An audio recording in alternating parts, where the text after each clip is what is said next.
I'm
finding out more about the chat now.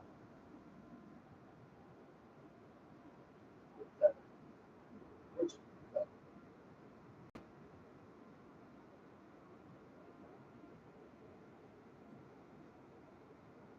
I heard that actually.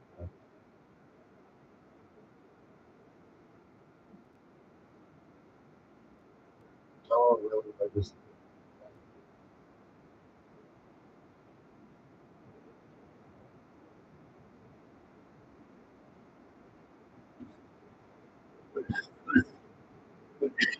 more.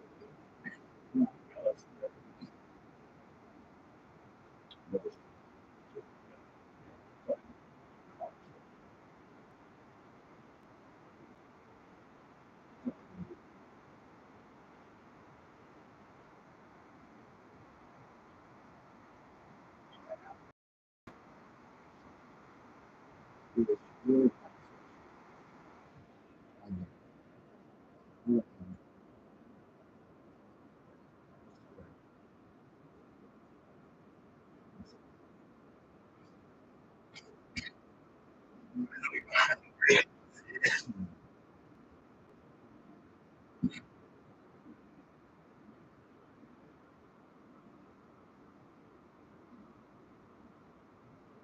fucking good.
What?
Is not a body. Those are feet, Julie. Just one more minute.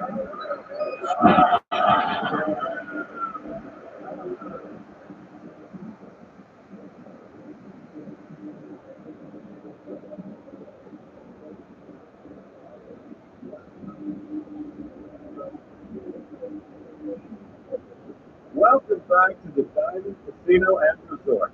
As one of our VIP members, we truly hope you have an excellent stay. Not sure. I think he came back with Megan and Haley.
stuff here for you. What can I get you?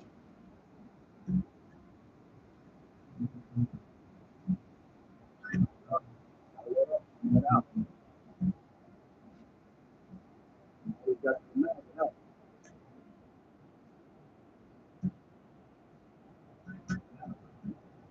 Need one?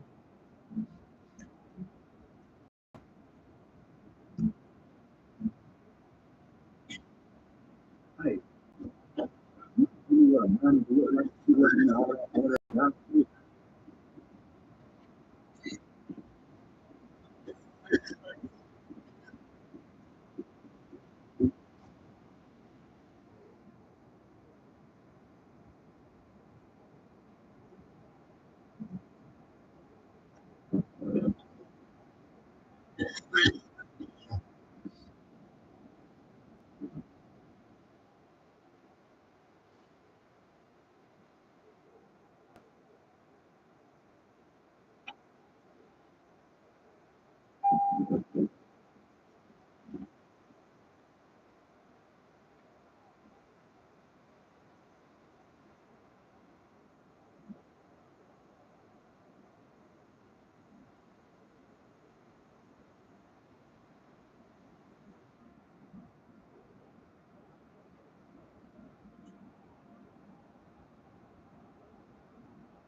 The last ball, got it all under control.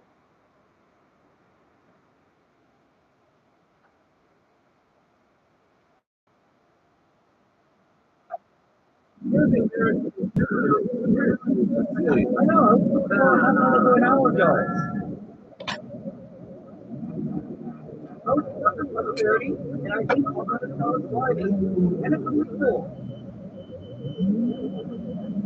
Yeah, I'm going to let you know. Why is it so hard?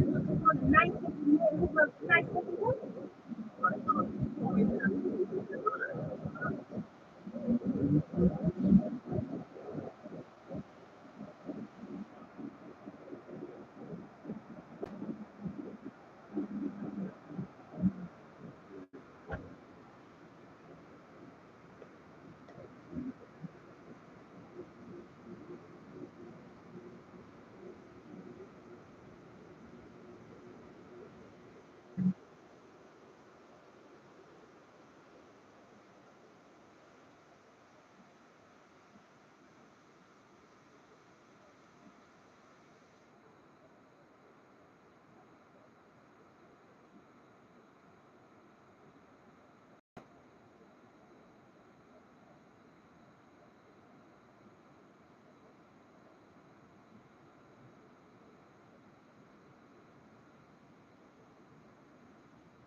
Anything you need, Bob.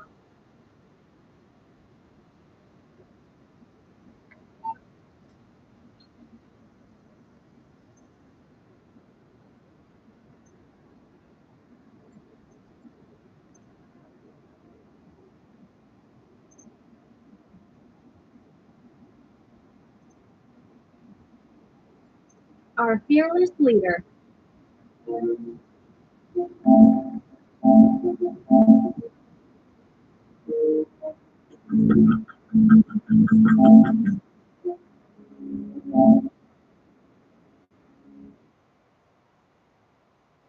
Only on Paramount Plus, stream all three Netflix movies.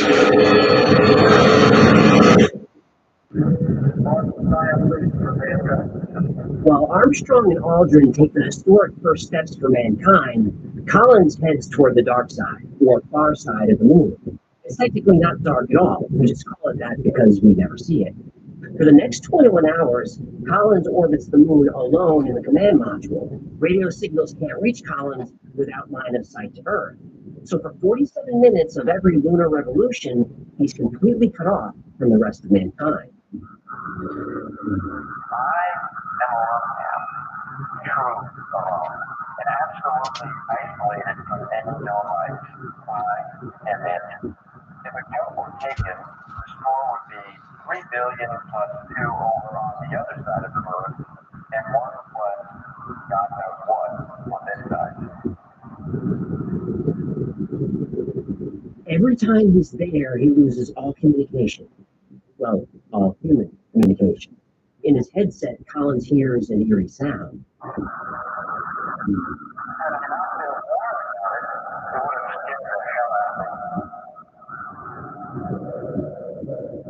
Every astronaut in the Apollo program is aware that they are not alone.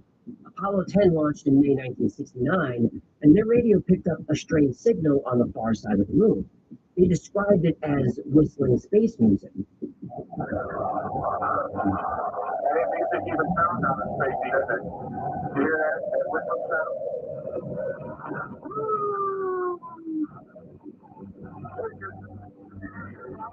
Yeah, it sounds like, space-time music. Hearing it, you might think it's a transmission from Earth, but that's not possible. Apollo 10 was on the far side of the moon, where radio waves can't reach. Whatever these sounds were, they were definitely coming from somewhere on the far side of the moon. After the mission, NASA put the sound recordings in a vault. NASA's vault, also known as a shredder. Well, that's true. The original high-quality recordings of the moon landings are gone. NASA said they either lost them or reported over them. They're not sure. Or they never went up to the moon, and losing the tapes is a convenient way to cover it up. Or that. While Michael Collins is hearing eerie sounds coming over the radio, Neil Armstrong and Buzz Aldrin are having their own encounter on the moon's surface. But they aren't hearing things. They're seeing them.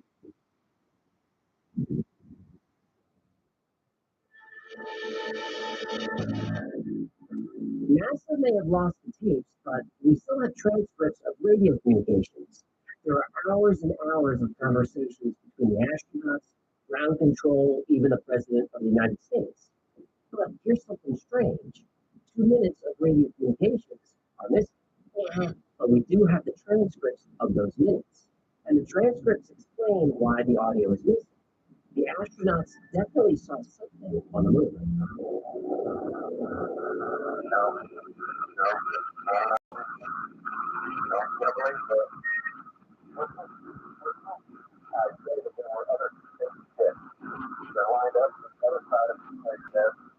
There they are, and they're walking up. Buzz Aldrin and Neil Armstrong planted an American flag on the surface of the moon. The entire world watched them do it. But they left something else, something that we didn't see. Within a few feet of the first blueprint made on the moon lies a small white cloth package. Inside that bag is a gold olive branch, a single piece. Also in the bag is a disc. Ew, I hope they let the copy of Journey live in Houston. They didn't. Oh, that's too bad. The escape tour was where I met my second wife. You mind if Well, I... my first wife paid tickets. This... Well, Lawrence Fish, who grew up with a crazy wish. He took a midnight flow going anywhere. What? You didn't see that coming? Unfortunately, I did. The disc was made of silicon and about the size of a $50 coin. Etched onto the disc are letters so small you can only read them under a microscope. The disc had messages of goodwill for NASA and 73 world leaders. Now, why bring messages of peace to an empty world? Because the Apollo 11 crew was warned that when they landed on the moon, they wouldn't be alone. Back in 1965, the crew of Gemini 4 experienced the first recorded UFO sighting in space. It's in the radio transcript from astronaut James McDivitt. I just saw something else up here with me, but just as I was getting close enough to it, take a good picture, the sun got in the way and I lost it. It had big arms sticking out of it, it looked like. I only had it for just a minute. After that sighting, NASA astronauts created code words for UFOs, like bogey, Santa Claus, and fire. When Apollo 8 went to lunar orbit in 1968, the crew crew saw a Santa Claus. We had Jim Lovell's report to Houston.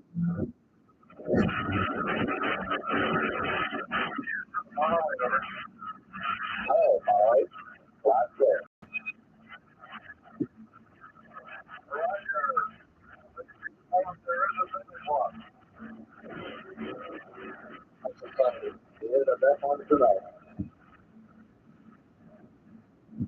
Is there something on the moon that NASA doesn't want us to know?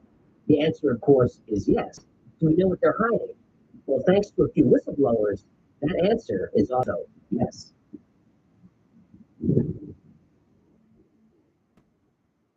Men, when they used Just for Men to eliminate gray, was a great performance. And here's the after the after. That boost you get when you look and feel your best. And that's why more men choose Just for Men. And see, the union works for you. People as hey, they do with unions at all. Now dealing with class, it's like two sides of the coin. So many quarter them. The level of professionalism is totally different. Loyal, trustworthy, Very honest and trustworthy. trustworthy, obviously, because they help save your job. If you're in trouble, they're the first people that you run to. Really thankful that my union had my back. What? The union that looks for you.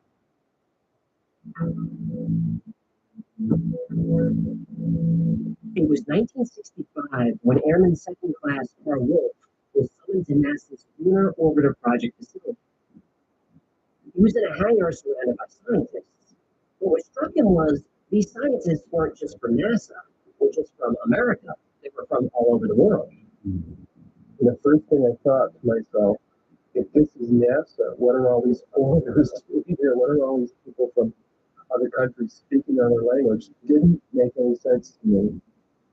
And they looked concerned. What are all these people doing here? And they were very quiet, very reserved, and there was a very peculiar power hanging over them. They had a very concerned demeanor. Carl was just a technician. He was there to fix a piece of equipment that processed images from the lunar satellites. So he went into the dark room where the imaging equipment was. Now, while waiting for clearance to move the equipment to a better workspace, another airman working there shows Carl something life-changing. About 30 minutes into the process, he said to me, in a very distressed way, by the way, we've discovered a base on the backside of the moon. And then he proceeded to put photographs down in front of me, and clearly in his photographs were structures, mushroom-shaped buildings, spherical buildings, and towers.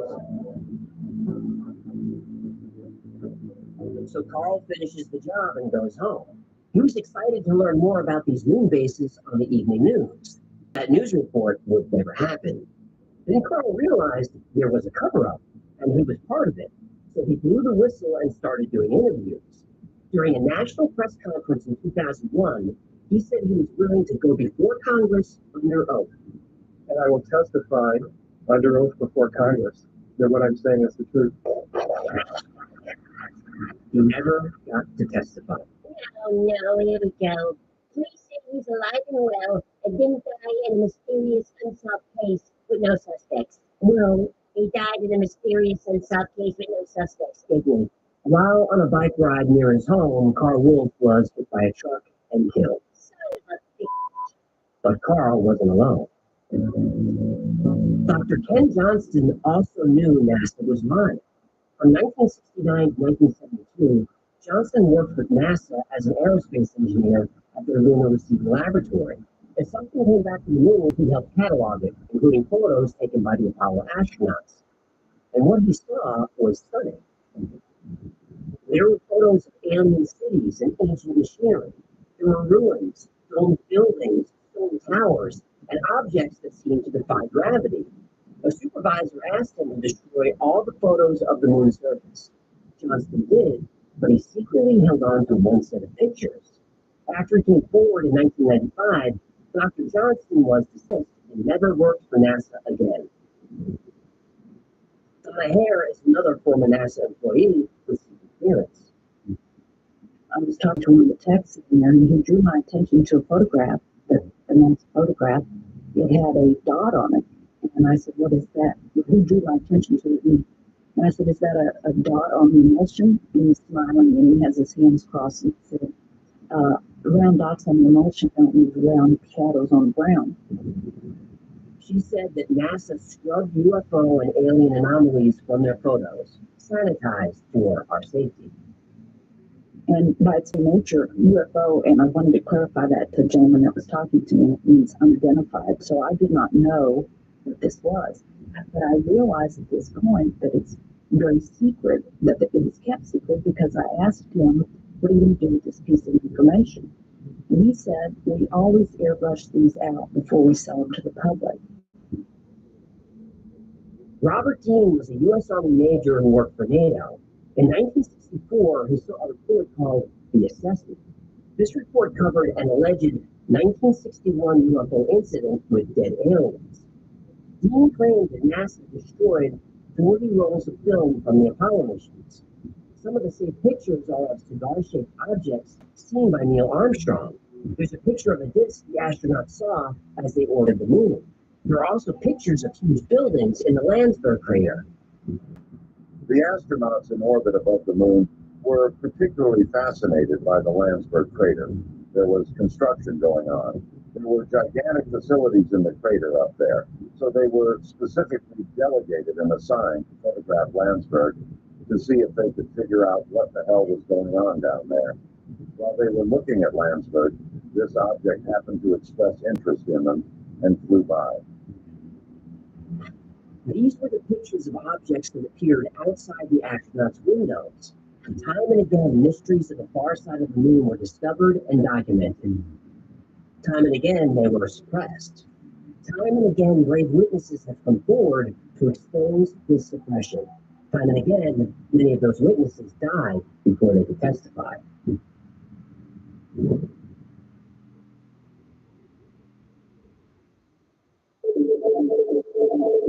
NASA says we should trust them, but not whistleblowers. But how can we trust NASA when we know for a fact that they alter images? I did a whole episode on how NASA photoshopped pictures of Mars and the Earth, and some of their editing was pretty sloppy. NASA laws cover up my Johnny Alley, Sally. In 1994, the Clementine orbiter took 2 million pictures of the moon's surface. When they were released to the public, people started noticing that many of them had sections that were blurred out.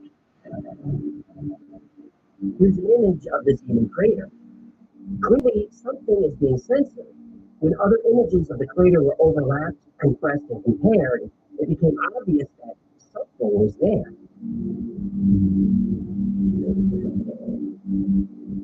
This became known as the Zeeman object. Some people think this object is a giant spacecraft as large as a city. It's thought to be a ship because another picture of the Zeeman crater has been censored and shows a different object. When compared, overlapped, and enhanced, there appears to be another large ship.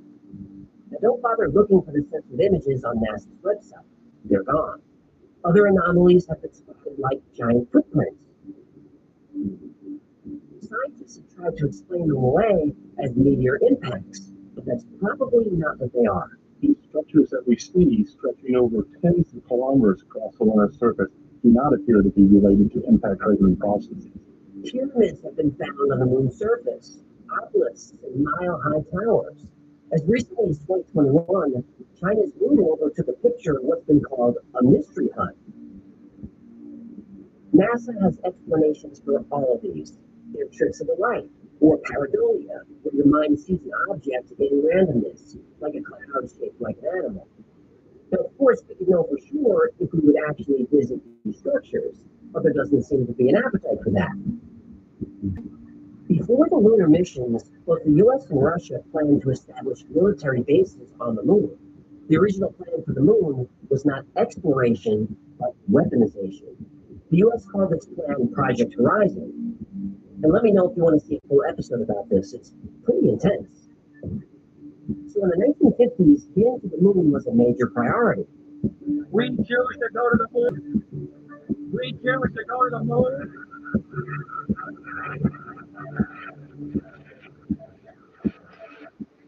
We choose to go to the moon in this decade and do the other thing, not because they are easy, but because they are hard. Because that goal will serve to organize and measure the best of our energies and skills. Because that challenge is one that we're willing to accept, one we are willing to postpone, and one we intend to win.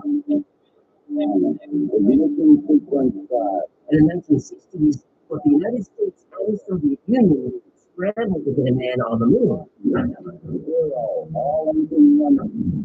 It is for these reasons that I regard the decision last year to shift our efforts in space from low to high gear as among the most important decisions that will be made during my incumbency in the office of the presidency.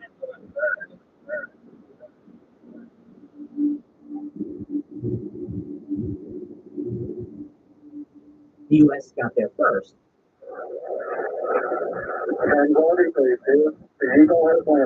The Soviet program was set back by a few failures, but they kept trying.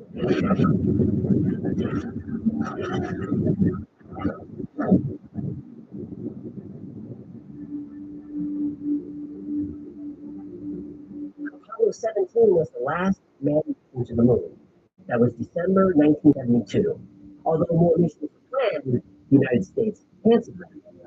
In 1972, the Soviet lunar program was no longer a priority. And in 1974, the Soviet Union officially canceled its program. Now, if I were a conspiracy theorist, I would think that both the US and the Russian government, despite being enemies, agreed to stay away from the moon. In 1972, the only way those two countries would agree on anything was if they were forced to. The USSR and the US were the only superpowers on Earth, but there was another bigger superpower, and this one is on the moon.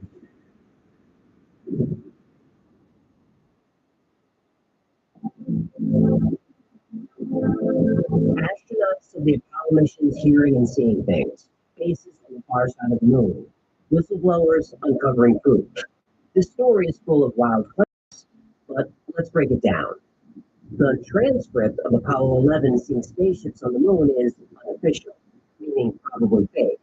Someone supposedly captured the recording with an amateur ham radio and transcribed it. The Apollo 10 sounds were real. All three astronauts heard something when they went to the far side of the moon, but NASA says it was just interference between two different radios. But astronaut Al Warden doesn't buy that theory. The Apollo 10 crew is very used to the kind of noise that they should be hearing. Logic tells me that if there was something recorded on there, then there was something there. Well, I don't know what the hell that was, babe. The Apollo 10 astronauts never publicly discussed the sounds. Apollo 8 said they saw Santa Claus because they were in space on Christmas Eve. It was just a joke. Yeah. Morning, Apollo 8. Dick here. And I'd like to wish you all a very Merry Christmas on behalf of everyone in the control center, and I'm sure everyone around the world. None of us ever expect to have a better Christmas present than this one. Hope you get a good night's sleep from here on and enjoy your Christmas dinner tomorrow. And look forward to seeing you in Hawaii on the 28th. Okay, later. We'll see you there. That was a very nice ride. That last one that did it is service class. Yeah, we got that. An outstanding job all the way around. The old olive branch that Apollo 11 left on the moon is also real, as is the silicon disc with messages of goodwill. Buzz Aldrin almost forgot to place it, and Neil Armstrong had to remind him. Well, if he forgot it, they could have done another take. Kubrick was famous for doing lots of takes in his movies. This episode is not about the Stanley Kubrick conspiracy. Stanley Kubrick, full landing video for Well, thanks for that. video prize, everybody back to one. Camera rolls, down screen, and action with the flag thing. Okay, we get it. As for the whistleblowers, well, as most whistleblowers do, they receive a lot of scrutiny. Critics say people like Ken Johnston and Donna Hare never worked as closely with NASA as they claimed. Johnston only worked for companies contracted with NASA, and after he made his claims about stolen photos, he never worked at NASA again. Also, So his story has changed a bit over the years. A lot of Johnson's moon photos have been debunked. Well, in my opinion, not fully debunked. There are valid challenges to his photos. In the description, I linked to the book Dark Mission by Richard Hoagland and Mike Barra. Dark Mission shows a lot of these photos. It's worth checking out, and you can make up your own mind. Here you go, Barra. You got a plug. You happy? Using to be fully transparent, Mike contributes to this channel. He's one of the people who got me interested in the moon. But I'm being honest when I say I read Dark Mission when it first came out, and Richard Hoagland was one of my favorite guests that Art Bell would have on Coast to Coast. So the book is fun, and the link is below. Now, back to the whistleblowers. Donna Hare was also a contract worker. Her clearance was relatively low, and she made that clear. But the only proof we have of her story is what she says. And I was just amazed that they had a protocol in place for getting rid of UFO pictures. The same is true for Carl. He was very much who he said he was. But the only evidence we have of what Carl saw is what Carl said he saw. We walked over to one side of the lab and he said, by the way, we've discovered a base on the back side of the moon. And I said, whose? What do you mean, whose? The whistleblower stories are compelling. To me, Carl Wolf sounds sincere, but without hard evidence, there's no way to know for sure. Now, I'm glad whistleblowers come forward, but always be skeptical of them. Some of them are telling the truth, and some are just spreading disinformation for Air Force intelligence. Which ones are telling the truth? I have no idea. And I think NASA and the U.S. military like it that way. If there's any hard evidence about bases or ancient ruins on the moon, NASA has it, and if they do, it's classified, and we're not going to see it. But hard evidence or not, the moon is weird.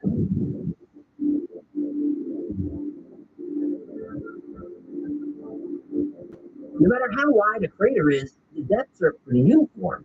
It rings like a bell for hours when struck. It's too large and too close to the Earth. No other planet in our solar system or any other solar system has a moon like ours. The moon shouldn't even be there. Our moon theory link's gonna be up. And the far side is even stranger. It's completely different from the side that faces us. We first learned this in 1959. That's when the Soviet space probe Luna 3 took the first pictures of the moon's far side. It's paler. Its craters are several miles wide and completely cover the entire back surface. The crust is 30 miles thicker than the crust on the side that we see. Scientists theorized the moon formed from two separate moons that slowly collided into one. But it's odd that one side of the separation perfectly faces us and the other side is perfectly hidden. That's a strangely accurate space collision. Oh, so this theory says the moon is like a Mickey LT. How's that? One side cold, one side hot, but forms a perfect bed. No, it's just a theory. The Mickey LT is not a theory. It's a delicious bed. But what about the people on the hot side? BLT. Those were pretty good burgers. I don't know why they didn't bring those back. Well, it took 50 years, but there's finally renewed interest in the moon. Just last week, China's Chang'e 6 mission collected the first samples ever retrieved from the far side of the moon. NASA plans to send astronauts to the lunar South Pole in 2026 as part of its Artemis 3 mission. India, Russia, and Japan have lunar missions planned. Same with the European Space Agency, South Korea, and UAE. Looks like we're in a space race once again, and private companies have also joined the race. SpaceX, Blue Origin, Firefly, and at least 5 other American companies have new missions planned. At least 10 other non-American companies are also going. This is exciting, but I still have this nagging thought. There are a few former astronauts, a few whistleblowers, and even a few remote viewers who claim they saw aliens on the moon. And they say those aliens are not friendly. But we're going. Within the next 10 to 20 years, the moon is going to be a very crowded place. Whatever's up there, we're going to know about it. And if it turns out that aliens are on the moon, then one of two things happens. One, it's the greatest discovery of the human race. Or two, it's the end of it.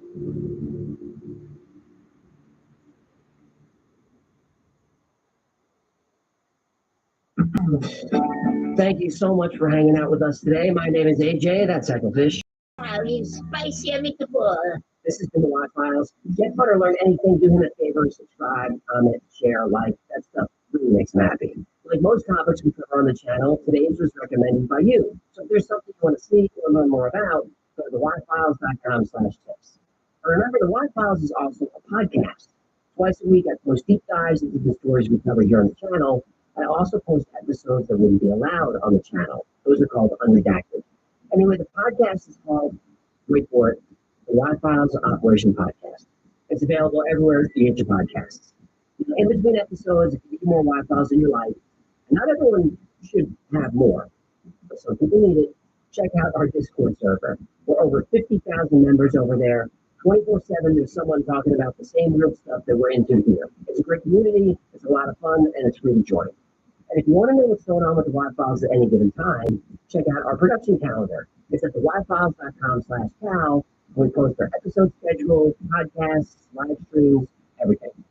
Special thanks to our patrons who make this channel possible, who make this episode possible, who made my life possible. Every episode of the Y Files is dedicated to our Patreon members. I really don't deserve the support that you give, but I'm grateful for it. And if you'd like to support the channel, consider becoming a member on Patreon. It's as little as $3 a month, and you get access to perks like videos early with no commercials, merch only available to members, plus you get 2 private live streams every week just for you. The whole White House team is on the screen, and you're welcome to turn on your webcam, ask a question, ask personal questions, talk about anything you like. The conversation always gets a little weird, but it's always fun. I think it's the best part to be a Patreon member. Another great way to support the channel is grab something from the White House store. They had a heck of a t-shirt. Oh, one of these coffee was my face on it. They can stick your face in there. Oh, a hoodie on my face. Or something with my face on it. Don't forget, these squeezy animals, squeaky talking. Just like, oh, they fucking everything. Those are the plugs, and that's going to do it. Until next time, be safe, be kind, and know that you are appreciated.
Area.